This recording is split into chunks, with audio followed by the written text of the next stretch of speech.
Ce soir, nous allons rapidement examiner les ennemis de la vie de prière. Ce sera peut-être seulement la première partie, car je pense que nous n'aurons pas le temps de tout traiter ce soir. Notre objectif est de comprendre les forces qui attaquent la vie de prière de l'enfant de Dieu.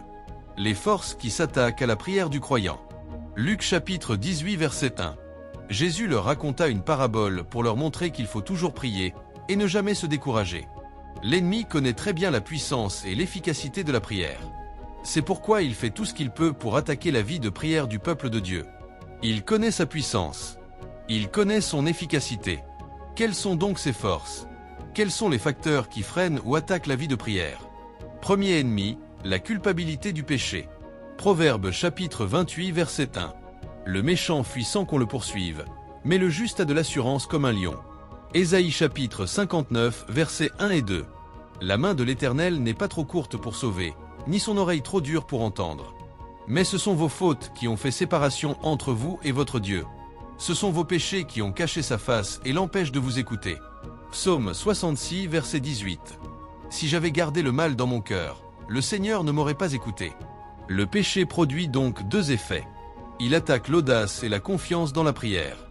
La vie de péché détruit l'assurance avec laquelle on s'approche de Dieu. Elle enlève l'audace de s'approcher et de parler librement à Dieu. Avez-vous déjà vu comment quelqu'un devient timide près de vous quand il sait qu'il vous a offensé? Il n'est même plus sûr que vous lui répondrez s'il vous salue, parce qu'il sait que vous savez ce qu'il a fait. C'est exactement ce qui se passe au lieu de la prière. L'ennemi lui-même vient chuchoter. Qui te crois-tu pour prier? Qui va t'écouter? Qui va t'entendre? L'audace et la confiance sont attaquées. L'accès à Dieu est bloqué. Si j'avais gardé le mal dans mon cœur, le Seigneur ne m'aurait pas écouté. L'accès et l'audience auprès de Dieu sont entravés. C'est pour cela que beaucoup de personnes qui vivent dans le péché sont des personnes sans prière. Il est très rare de voir un ivrogne se lever le matin et dire « Je viens de prier en langue pendant 1 heure ».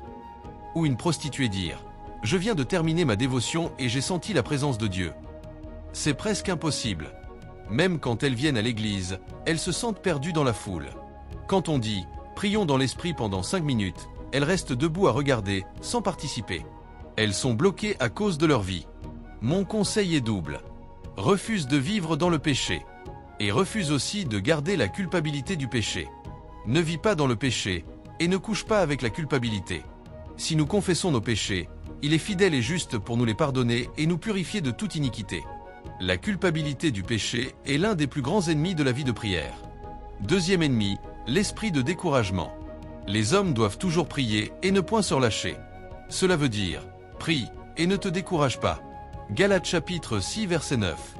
Ne nous lassons pas de faire le bien, car nous moissonnerons au temps convenable, si nous ne nous relâchons pas. Ne te lasse pas de prier. Ne te lasse pas d'évangéliser. Ne te lasse pas d'adorer. Ne te lasse pas de faire ce que tu sais être juste, car il y a une moisson au temps convenable. 2 Thessaloniciens chapitre 3 verset 13. Pour vous, frères, ne vous lassez pas de faire le bien. Psaume 42 versets 5 et 11. Pourquoi t'as-tu, mon âme, et gémis-tu en moi? Espère en Dieu, car je le louerai encore, il est mon salut et mon Dieu. Quand les résultats tardent et que la prière semble rester sans réponse, beaucoup de gens abandonnent la prière. Le diable leur chuchote. Cela fait des années que tu pries, où sont les résultats? Laisse tomber. C'est un mensonge du diable. Que faire alors face au découragement quand les réponses n'arrivent pas? Première solution, passe à la louange. Loue Dieu pour ta vie et pour tout ce qui fonctionne déjà. Oublie un moment ce que tu demandes et passe à l'action de grâce. Le psalmiste disait « Pourquoi es-tu abattu? Pourquoi es-tu découragé? Je vais le louer. » La louange est une thérapie. C'est un traitement quand le diable te dit que Dieu ne t'a pas répondu. Par exemple, si le diable te parle de mariage, réponds-lui « Mais je suis en vie. J'ai un travail. Je suis un professionnel. » Il y a des gens qui ne sont pas mariés, qui n'ont ni travail ni endroit où dormir. Chaque fois que le diable te montre ce qui te manque, montre-lui ce que tu as déjà en Dieu. Ce n'est jamais totalement mauvais. Et s'il n'y avait vraiment plus rien de bon, cela voudrait dire que tu n'existes plus. C'est une thérapie. Quelque chose fonctionne déjà. Il y avait 5 pains et 2 poissons face à des milliers de personnes. Jésus n'a pas regardé ce qui manquait. Il a pris les 5 pains et les 2 poissons, et il a rendu grâce. C'est dans cette action de grâce que le miracle s'est multiplié. Pendant que tes prières n'ont pas encore de réponse dans certains domaines, regarde les domaines où tu n'as même pas prié et où Dieu a déjà agi. Fais-en la liste et remercie généreusement. Les choses qui n'ont pas encore marché commenceront naturellement à marcher, car l'écriture ne peut être anéantie. Deuxième solution, utilise les témoignages des autres pour fortifier ta foi. Cherche les témoignages de personnes qui ont reçu exactement ce que tu attends, et utilise-les pour charger ta foi. Tout ce pour quoi tu pries, Dieu l'a déjà fait pour quelqu'un d'autre. Et ces témoignages sont partagés régulièrement sur cet autel. Dans Luc 1 versets 36 et 37, l'ange a fortifié la foi de Marie en lui parlant d'Élisabeth. Regarde, ta cousine Élisabeth a aussi conçu un fils dans sa vieillesse, et c'est le 6e mois pour celle qu'on appelait stérile. Car rien n'est impossible à Dieu. Dieu ne manque jamais, et il ne te manquera pas. Troisième solution, maintiens ta relation normale avec Dieu par la prière. La prière n'est pas seulement une liste de demandes. C'est d'abord une relation. Maintiens cette relation. Quand tu pries, dis « Notre Père qui es aux cieux ». Matthieu 6 verset 9. Garde cette relation de père à fils, de père à fille. Que ta vie de prière reste active, mais comprends qu'avant de demander quoi que ce soit, tu as d'abord une relation avec Dieu. Quand nous sommes venus au Seigneur à la fin des années 70 et au début des années 80, personne ne nous parlait de demande de prière. On allait à l'église non pas pour demander quelque chose, mais parce qu'on aimait Dieu. Le focus, c'était Dieu. Alors, entretiens d'abord ta vie de prière. Maintiens ta relation avec Dieu en bon état par ta prière quotidienne, ton adoration, ton parler en langue. Ensuite, les demandes peuvent suivre. Quatrième solution, demande à Dieu de te révéler les actions à poser. Parfois, ce n'est pas seulement « Seigneur, fais ceci », mais Dieu attend que tu fasses quelque chose. Il y a des étapes ou des actions liées à ta réponse. Dans Luc 5, verset 4, Jésus a dit à Pierre « Avance en eau profonde et jetez vos filets pour pêcher ». Il lui demandait d'agir. Pierre pouvait prier toute la journée « Maître, donne-moi du poisson », sans aucun résultat. Mais quand il a obéi et lancé le filet, il a pris une quantité énorme de poissons. Quelqu'un demande une percée financière, et Dieu lui dit « Tu as un problème d'intégrité. Je ne peux pas te confier ce genre d'argent tant que tu n'es pas honnête. Change d'abord à ce niveau. » Quelqu'un demande un mariage, et Dieu dit « Si je te laisse te marier dans ton état actuel, tu seras divorcé en moins de 3 mois. » Il y a un travail de caractère à faire. Parfois, il faut demander « Seigneur, y a-t-il une action que tu attends de moi? Quelque chose que je dois faire pour faciliter la réponse? Je peux prier pour toi pendant des heures. Mais si tu continues à manger du sucre en quantité, à mélanger des boissons sucrées avec de la glace, et que tu reviens ensuite demander la guérison du diabète, la guérison peut ne pas venir, parce qu'il y a un style de vie à changer. Seigneur, quelle action particularises-tu pour moi? J'ai vu des gens poser des sacrifices en plus de leurs prières. Nous pourrons approfondir ces sujets dimanche, notamment les amplificateurs de prière. Fais confiance à Dieu pour te montrer les actions qui ouvriront la porte aux réponses. Cela te délivrera du découragement. Récapitulons. Premier ennemi, la culpabilité du péché. Deuxième, l'esprit de découragement. Troisième, le manque de valeur pour le spirituel, le manque de priorité spirituelle. Quand Dieu n'est pas le premier dans ta vie, la prière ne sera jamais ta priorité. Quand Dieu n'est pas premier, le manque de prière s'installe naturellement. Matthieu chapitre 6 verset 33. Cherchez premièrement le royaume et la justice de Dieu, et toutes ces choses vous seront données par-dessus. Quand j'étais à la faculté de médecine, 2 expériences illustrent bien cela.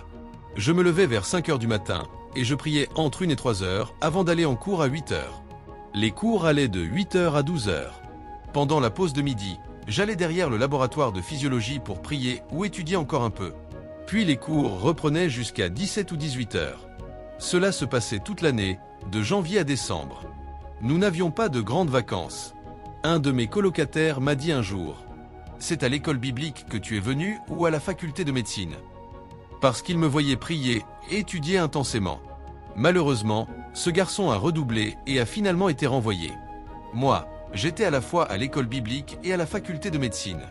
Plus tard, quand d'autres allaient étudier toute la nuit, je ne pouvais pas les suivre. Pourquoi? Parce que je me demandais, où ferai-je mon temps de silence le matin? Est-ce que je vais prier au milieu de ceux qui étudient?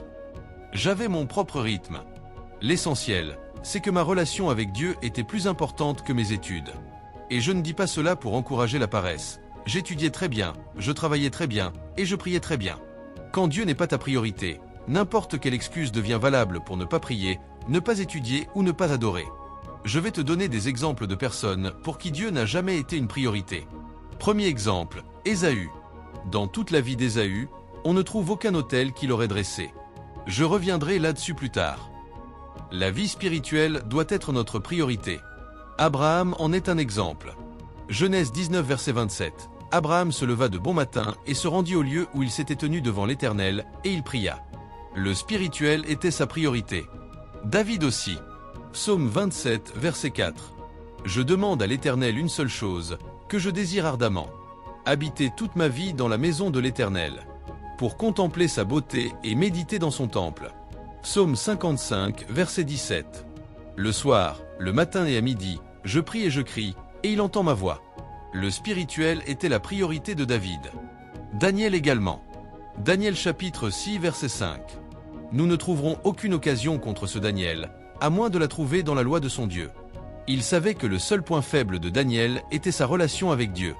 Et au verset 10. Lorsque Daniel sut que le décret était écrit, il se retira dans sa maison, ouvrit ses fenêtres vers Jérusalem, et 3 fois par jour il se mit à genoux, pria et loua son Dieu, comme il le faisait auparavant. Pour ces 3 hommes, le spirituel était la priorité. Toute activité d'un homme révèle ses priorités. Montre-moi tes activités, et je te dirai ce qui est vraiment important pour toi. Cela n'arrive jamais par hasard. Mon conseil est triple. Premier conseil, cherche Dieu en premier dans tout ce que tu fais. Proverbe 3, versets 5 et 6. Confie-toi en l'Éternel de tout ton cœur, et ne t'appuie pas sur ta propre intelligence. Reconnais-le dans toutes tes voies, et il aplanira tes sentiers. Avant d'entrer dans le mariage, avant un nouveau travail, avant une nouvelle affaire, dis « Seigneur, ceci t'appartient. Je ne sais pas comment le faire seul. Cherche Dieu en premier. » Deuxième conseil, parle à Dieu en premier chaque matin. Que Dieu soit la première personne à qui tu parles, autant que possible. Abraham se levait tôt. Que Dieu soit le premier à entendre ta voix, et si possible la première voix que tu entends. Trop souvent, on se réveille et la première chose qu'on fait, c'est de lire un message WhatsApp qui gâche toute la journée. Si possible, dès le réveil, dis simplement « Père, merci. C'est le jour que l'Éternel a fait. Je me réjouirai et je serai dans l'allégresse. Même si des choses urgentes semblent attendre. Laissez-les attendre. » Troisièmement, quelles sont les 3 choses que j'ai dites jusqu'ici? Mettez-les à l'écran. Premièrement, cherchez Dieu en premier dans tout ce que vous faites. Deuxièmement, parlez à Dieu en premier chaque jour, dès votre réveil. Troisièmement, faites du pain de vie votre premier repas chaque jour. Le pain de vie, c'est la parole de Dieu. Faites-en votre premier repas chaque jour. Nous sommes en train d'identifier comment faire de Dieu notre priorité. Faites de sa parole votre premier repas chaque jour. Matthieu 4 verset 4. L'homme ne vivra pas de pain seulement, mais de toute parole qui sort de la bouche de Dieu. Job 23 verset 12. Je n'ai pas abandonné les commandements de ses lèvres. J'ai fait plus de cas des paroles de sa bouche que de ma nourriture habituelle. Laissez un verset de l'Écriture entrer dans votre esprit avant qu'un beignet n'entre dans votre bouche. C'est scriptural. Certaines personnes se réveillent le matin et vont directement au frigo, comme si elles avaient rêvé de nourriture toute la nuit ou comme si elles avaient fait alliance avec la nourriture. Oui, ma femme le sait. Je n'ai pas la confiance de mettre de la nourriture dans ma bouche tant qu'un verset n'est pas entré dans mes oreilles ou dans mon cœur. C'est pourquoi nos résultats dans la vie sont différents. Nos priorités sont différentes. Elles sont vraiment différentes. Que quelqu'un dise un grand Amen. Levez vos mains et dites « Père, je reçois la grâce. Je reçois la grâce. Je reçois la grâce. Je reçois la grâce de faire de toi la priorité de ma vie. Au précieux nom de Jésus. Mon temps est terminé, parce que nous voulons prier. Mais laissez-moi ajouter une dernière chose ce soir. Quels sont les obstacles, les ennemis de la vie de prière? Numéro 1, la culpabilité du péché. Numéro 2, l'esprit de découragement. Numéro 3, le manque de valeur pour le spirituel, le manque de priorité spirituelle. Numéro 4, les pressions et les distractions de la vie. Les pressions et les distractions de la vie. Beaucoup de gens sont trop occupés à gérer les pressions et les distractions de la vie, au point de n'avoir plus de temps pour prier. Ils disent « Je suis tellement occupé ces jours-ci ». C'est une erreur majeure, parce que c'est le spirituel qui donne le rythme au naturel. C'est une très grande erreur. Je reviens maintenant aux 2 exemples que je vous ai mentionnés. Premier exemple, Ésaü. Ésaü n'avait aucun autel de prière, aucune vie de prière. Parce qu'il était un chasseur très occupé. Un chasseur toujours en déplacement, parmi d'autres choses. Il n'avait aucun sens de la valeur de Dieu, mais il était un chasseur très occupé. Genèse 25, verset 27. Les enfants grandirent. Ésaü devint un habile chasseur, un homme des champs. Mais Jacob était un homme tranquille, qui restait sous les tentes. Si vous étudiez la vie d'Ésaü et celle de Jacob, vous verrez que Jacob a dressé un autel et a invoqué le nom de l'Éternel. Jacob a bâti un autel. Jacob a bâti un autel. Jacob a bâti un autel. Mais Ésaü n'a jamais trouvé le temps d'en dresser un seul. Ésaü errait partout dans les champs, chassant là où ce n'était même pas nécessaire. Parce que son père était déjà un grand éleveur de bétail. Et Ésaü a fini de façon désastreuse, parce qu'il était toujours en mouvement, partout, juste en train d'errer sous les pressions et les distractions de la vie. Il a fini de façon désastreuse. Deuxième exemple, Samson. Samson n'avait aucun autel de prière, aucune vie de prière. Il était occupé, soit à poursuivre les Philistins, soit à poursuivre les prostituées. Mais il poursuivait quelque chose. Juges 16, versets 1 à 3. Samson alla à Gaza. Il y vit une prostituée, et il entra chez elle. On dit aux gens de Gaza, Samson est arrivé ici. Ils l'environnèrent et se tinrent en embuscade toute la nuit à la porte de la ville. Ils restèrent tranquilles toute la nuit, disant, au point du jour, nous le tuerons. Samson resta couché jusqu'à minuit. Voyez le genre de pression dans laquelle il vivait. À minuit, il se leva, saisit les battants de la porte de la ville et les deux poteaux, les arracha avec la barre, les mit sur ses épaules, et les porta sur le sommet de la montagne qui est en face d'Hébron. C'était le genre de vie qu'il menait. Et à la fin, il a fini en désastre. La question que je veux poser à quelqu'un ici ce soir est celle-ci. Quelle est cette pression qui t'éloigne de Dieu, qui t'éloigne de ta vie spirituelle? Pour certains, c'est la pression des relations, la pression des amitiés. Certaines amitiés et relations qui vous mettent sous une pression énorme. Pour d'autres, c'est la pression de la société, le besoin d'appartenir. Toutes sortes d'événements, cette cérémonie ici, celle-là là-bas, un mariage ici, une autre chose là-bas. Et vous vous sentez obligé d'être partout. Est-ce que vous m'entendez? Vous vous sentez obligé d'être partout. Pour d'autres encore, c'est la course à l'argent, la poursuite de l'argent d'un côté et de l'autre, qui fait que vous n'avez plus de temps pour Dieu. Je veux que vous sachiez deux choses. Premièrement, la force pour gérer votre destinée se trouve dans la présence de Dieu. Dans la présence de Dieu. Ils vont de force en force. Chacun d'eux paraît devant Dieu en Sion. Psaume 84, verset 7. La force pour gérer votre destinée est connectée. Elle se trouve dans la présence de Dieu. Sinon, un jour viendra où vous manquerez d'énergie. Vous manquerez de force. Vous manquerez de capacité. Ésaïe 40, verset 31. Ceux qui s'attendent à l'Éternel renouvellent leur force. Ils s'élèvent avec des ailes comme les aigles. Donc, peu importe à quel point vous êtes occupé, ne soyez jamais trop occupé pour la source de votre force. Ne soyez jamais trop occupé pour celui qui vous a fait. Où va la voiture si elle est trop pressée pour s'arrêter à la station-service? J'aimerais que vous répondiez à cette question. Le conducteur est pressé. Il n'a pas le temps de s'arrêter à la station-service. Très bientôt, la voiture va lui montrer. La voiture va lui montrer qu'elle ne peut pas avancer toute seule. Le voyage sera bientôt arrêté. Voyage terminé. Il dira, « Pourquoi n'as-tu pas fait le plein? J'étais trop pressé, je devais arriver à cette cérémonie. » Et la cérémonie dira, « Moi, je t'ai attrapé. » La force pour gérer votre avenir se trouve dans la présence de Dieu.